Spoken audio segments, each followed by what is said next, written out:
청해진을 성공적으로 이끌며 이름을 드높인 장보고. 그런데 그렇게 승승장구하던 837년 5월의 어느 날 장보고가 있는 청해진에 예상치 못한 인물이 찾아옵니다. 청해진에? 청해진에 찾아온 건요. 흥덕왕 옆에서 국무총리격인 시중을 지낸 김우징이란 인물이었습니다. 자, 이때 청해진에 들어선 김우징의 얼굴은요 새파랗게 질려 있었습니다. 대체 김우징은 왜 갑자기 청해진으로 왔을까요? 김우징이 청해진으로 왔을 때 신라 왕실은 요동치고 있었습니다. 흥덕왕이 후손 없이 세상을 떠난 후에 왕위 쟁탈전이 벌어지고 있었거든요. 네, 난리 났다. 이때가 신라 말기였는데요. 귀족들의 세력이 어마어마하게 커졌던 시기였습니다. 그래서 왕이 죽으면 귀족들이 서로 왕위에 올라서 권력을 차지하려고 들고 일어난 겁니다.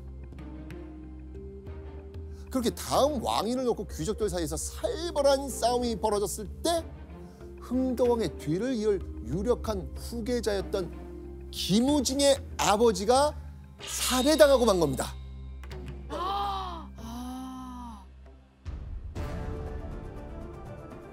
왕위를 노린 흥덕왕 조카가 범인이었습니다. 이후 흥덕왕의 조카는요 신라 43대 희광왕으로 즉위합니다. 김무진도 위험한 거야. 그래서 지켜달라고 온 거구나. 아, 도망온 거구나. 그렇네. 아마 장보고가 흥덕왕을 만날 때 김우징이 시중이었기 때문에 이 두 사람을 만났는데 중요한 역할을 했을 가능성도 있고요. 그다음 김우징이 청해진을 만들 때도 아마 적극적으로 후원했을 가능성이 높습니다. 또 장보고가 누굽니까? 의리의 사나이. 그러니까 그 의리와 도의를 지키는 것이 장보고의 인생 철학에도 맞는 거였겠죠. 아버지가 살해당한 뒤 김우징 어떻게 했습니까? 오? 이대로 경주 있던 나도 죽겠는데? 그래서 김우징은 장보고가 지키는 안전한 청해진으로 몸을 피한 겁니다.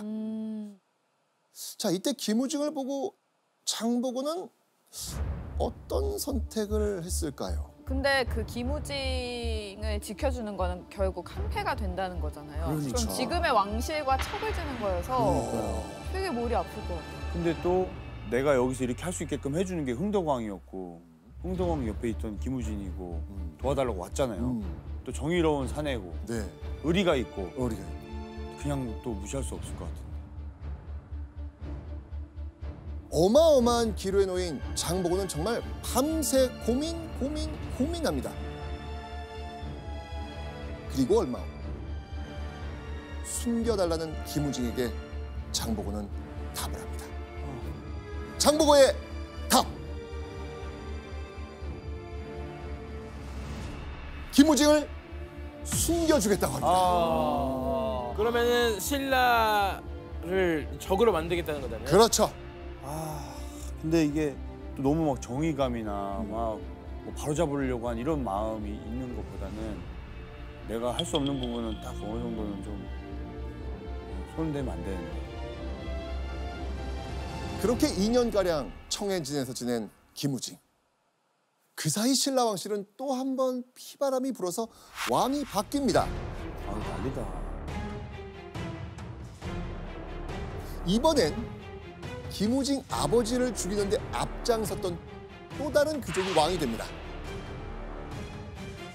그러자 이때 김우징은 꾹꾹 누르고 있었던 울분과 분노를 쏟아냅니다. 김우징은 이때 장보고에게 마음에 담아둔 은밀한 계획을 털어놓습니다. 장보고가 가진 군사를 빌려서 왕실을 치겠다는 겁니다.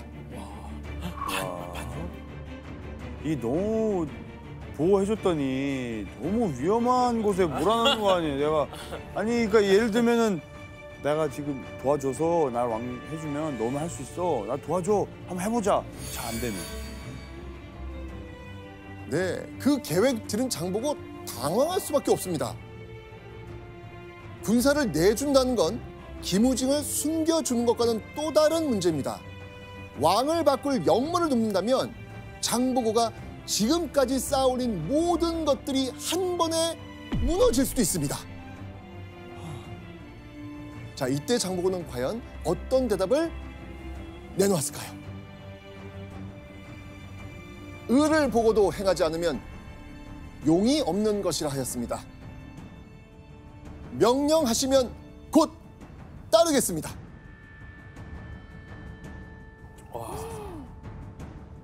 장보고는요, 군사를 내어달라는 김우징에게 그러겠노라고 답한 겁니다. 와. 근데 교수님 너무 위험한 결정 아니에요? 네, 위험한 결정이죠. 그렇지만 아마 장보고 입장에서는 명분이 중요한데 명분상으로 볼 때 그 의로운 일이다라고 또 판단했던 것이죠. 그리고 무엇보다 함께했던 김우징이 신라 왕이 된다고 한다면 신라 사회 내에서의 장보고의 입지도 크게 확장될 수 있다, 단단해질 수 있다, 이런 판단도 아마 동시에 했을 것입니다. 자, 그렇게 이 장보고는 청해진 군사 중 무려 5,000명의 군사를 내놓습니다. 장보고는 가장 믿음직스러운 정년에게 군사를 이끌도록 합니다. 정년 아직 아우, 네. 정년까지. 네, 오래 가군요. 네. 이렇게 모든 걸 걸고 자신을 돕는 장보고를 보고 김우징 어떤 생각이 들었겠습니까? 진짜 감동이죠. 그래서 김우징은요, 장보고에게 약속을 하나 합니다. 여기서 문제 보시죠. 김우징은 장보고에게 어떤 약속을 했을까요? 네. 정답. 손 잡을 때 정답. 쓰는 방법. 정답. 네. 정답. 네. 내가 왕이 되면 네. 내 딸과 너 아들과 결혼시키겠다. 정답. 아, 근데 오답. 정답. 정답. 네. 내 아들과 너의 딸과 결혼시키겠다. 정답. 장보고 딸이 있네요. 맞습니다. 장보고와 사돈을 맺겠다고 합니다. 그걸 왜 몰랐을까? 근데 그게 장보고 쪽은 목숨을 다 거는데 김우징이 갑자기 우리 딸이랑 결혼시켜주... 아니죠. 아니, 왕이 되잖아. 왜냐면 왕실과의 결혼이기 때문에 그만큼 신분이 없던 장보고의 집 입장에서는 상승하는 거죠. 어렸을 때부터 그 신분에 대한 얘기가 있었잖아요. 네. 그죠? 약간 신분이 조금 올라가고. 네, 맞습니다. 딸이 왕실의 사람이 될 수도 있는 거잖아요. 야, 이거는 신분이 바뀌는 일입니다. 장보고로선 상상도 못 해본 제안 아니었을까요? 자, 그렇게 거사를 성공시키고 훗날 사돈이 되자고 약속한 장보고와 김우징. 장보고는 그렇게 본의 아니게 반역을 주도하는 입장이 됩니다.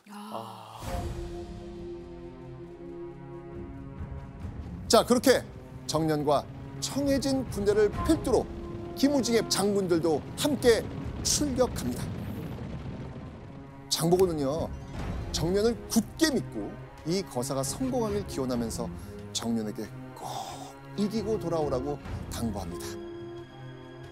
그리고 왕실에서도요, 김우징이 반란을 일으켰다는 소식에 군대를 출격시킵니다. 자, 그렇게 경주로 가는 길목에서 맞붙게 된 두 세력.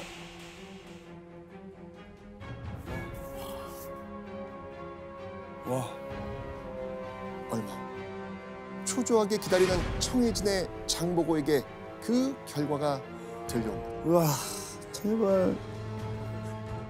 바로 김우징과 장보고의 군대가 승리했다는 소식이었습니다. 와. 와, 실패했을 줄 알았는데. 자, 그렇게 경주의 궁으로 입성한 김우징, 신라 제45대 왕 신무왕으로 즉위합니다. 와. 신무왕? 네, 오, 이야. 잘 됐네요. 이거는 어마어마한 도박의 성공이죠. 이거. 그러니까요. 네, 이건 우리가 여태까지 갔던 역사행 중에 굉장히 순탄하게 지금 너무 좋은데? 장보고가 지금까지 뭐 손대는 거 다 잘 되고. 네. 맞아요. 손대는 것마다 지금 다 성공이에요, 진짜. 야, 우리 역사행 이런 적 없거든요. 그렇죠. 그리고 김우징이 왕이 되기까지 가장 큰 공을 세운 사람이 누구였습니까? 장보고. 장보고. 신무왕은요, 장보고를 경주로 불러들입니다. 와, 그리고 이렇게 고마움을 표합니다. 오, 청해진 대사 궁복을 감히 군사로 봉하고 시급 2,000호를 주었다. 신무왕은요 장보고를 지금의 군 최고 사령관에 준하는 감히 군사에 임명합니다. 그리고 왕족이나 공신이 받는 시급을 2,000호나 내려줍니다. 와. 시급 2,000호가 얼마나 대단한 거예요? 자, 신라 그 삼국 통일에 가장 큰 공로가 있었던 사람이 누구예요? 김유신. 네. 네, 김유신이 받은 시급이 500호였습니다. 근데 2,005. 네, 엄청나네요. 이런 어마어마한 걸 줘도 아깝지 않을 동지라고 신무왕은 생각했던 것이죠. 네. 자, 신라 최고 중앙 귀족의 버금가는 지위와 재산을 누리게 된 장보고. 역시 의리 지켜야 되는 게 맞다. 근데 마음 한켠으로는 그 결혼 그 약속 하겠지? 언제쯤 할까? 그 기대. 마음 변하면 안 되는데. 2,005로 끝나는 거 아닌가? 그건 아니지. 에이. 우리 딸 준비해. 준비해놨는데. 그럼 안 되지. 그런데 이런 장보고의 영광을 탐탁치 않게 보는 사람들이 있었습니다. 누구겠습니까? 반대 세력들. 그렇죠. 바로 신라 중앙 귀족들이었습니다. 중앙 귀족들은 아니 평민 출신 장보고가 왕의 총애를 받고 기세등등해진 이 상황 받아들일 수 없었던 거예요. 없죠. 왜? 장보고는 그런 귀족들의 분위기를 예민하게 감지했습니다. 자, 그래서 다시 자신의 본분에 충실하기 위해 청해진으로 돌아갑니다. 자, 그런데 장보고의 평화는 오래가지 않습니다. 839년 7월, 장보고는 충격적인 소식을 듣게 됩니다. 신무왕, 자신이 도와서 왕위에 올랐던 그 신무왕이 즉위 6개월 만에 병으로 사망하고 만 겁니다. 큰일 났다. 진짜 제일 큰 큰일 일. 났다. 위기. 잠깐만요. 아들이랑 결혼했어요? 안 했어. 야, 큰일 났다. 진짜 이거 어떡하냐. 자, 그럼 다음 왕이 된 건 누구였을까요? 아들. 네, 맞습니다. 신무왕의 아들 문성왕이었습니다. 아, 오케이. 잠깐만요. 결혼 안 했잖아. 근데 결혼하기 싫을 수도 있잖아요, 아들은. 그래서 그 얘기 빨리 때- 가서 빨리 하자. 결혼. 해야 되는 거 아니야? 문성왕은요, 즉위 후 깜짝 놀랄 선언을 합니다.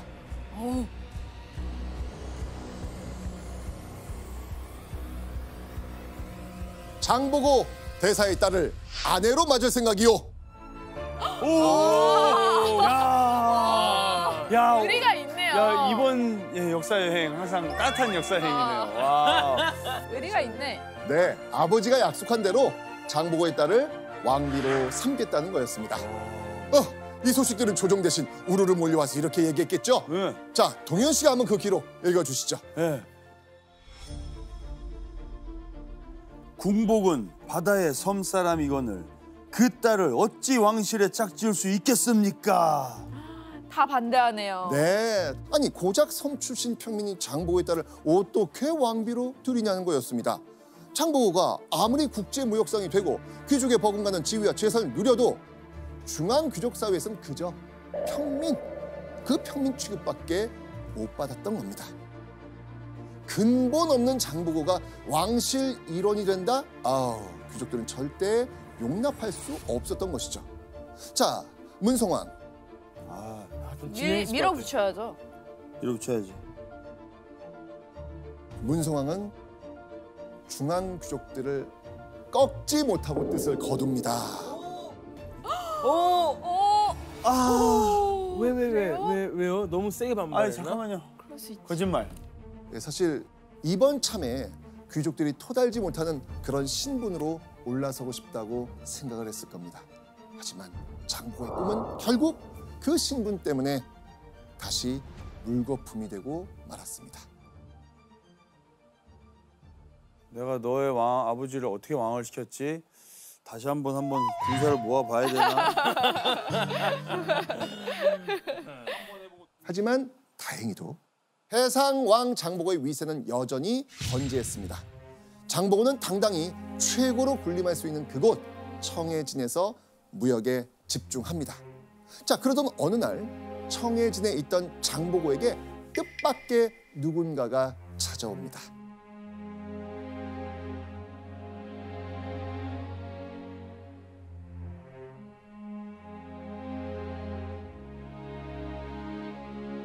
김우징의 부하 장수이자 한때 동료였던 염장이었습니다.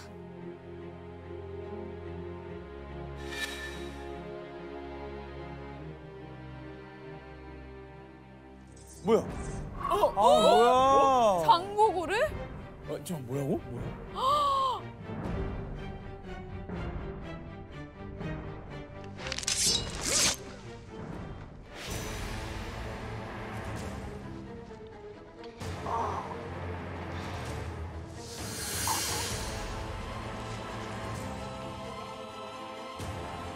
왜? 너무 뜬금없는데? 장보고가 한때 김우징의 부하 장수였던 염장의 칼에 찔려 죽은 겁니다. 우와, 죽었어요? 죽었어요. 죽었어요. 아니, 분위기 좋았는데요? 그렇죠. 염장은요, 김우징을 왕으로 세울 때 장보고의 군대와 함께 움직였던, 장보고와 뜻을 함께했던 장군이기도 했습니다. 그랬던 그가 돌연 장보고를 암살한 겁니다. 대체 염장은 왜 장보고를 암살했을까요?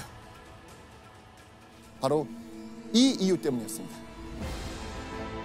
궁복이 왕이 딸을 받아들이지 않은 것에 원한을 품고 청해진을 근거로 반란을 일으켰다.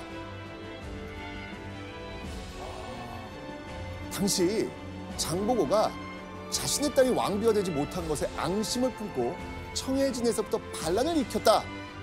라는 소문이 경주에 돌기 시작한 거예요. 자, 이 소문의 위협을 느낀 사람들이 과연 누구였겠습니까? 왕이죠. 왕이죠. 네, 수도 경주에 있는 왕실과 장보고를 견제하고 있었던 중앙 귀족들이었겠죠. 그런데 마침 그때 장수 염장이 왕실로 찾아와 이렇게 말합니다. 염장이 와서 아뢰기를 조정에서 다행히 신의 말을 들어주신다면 신은 한 명의 병졸도 번거롭게 하지 않고 맨 주먹으로 궁복의 목을 베어 바치겠습니다. 라고 하였다.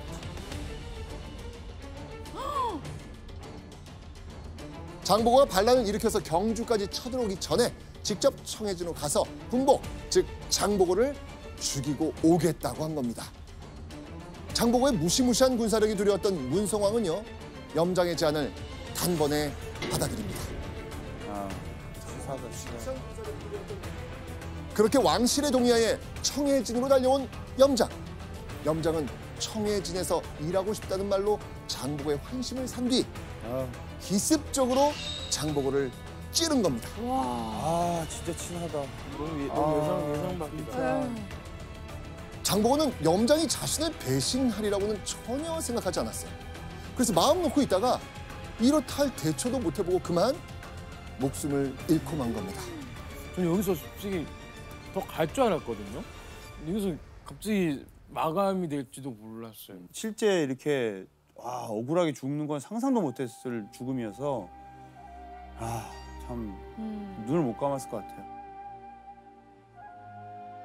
동아시아 바다를 장악했던 해상왕의 너무도 허무하고 허무한 마지막이었습니다. 그렇게 장보고가 죽고 청해진 누가 차지했을까요? 염장? 설마.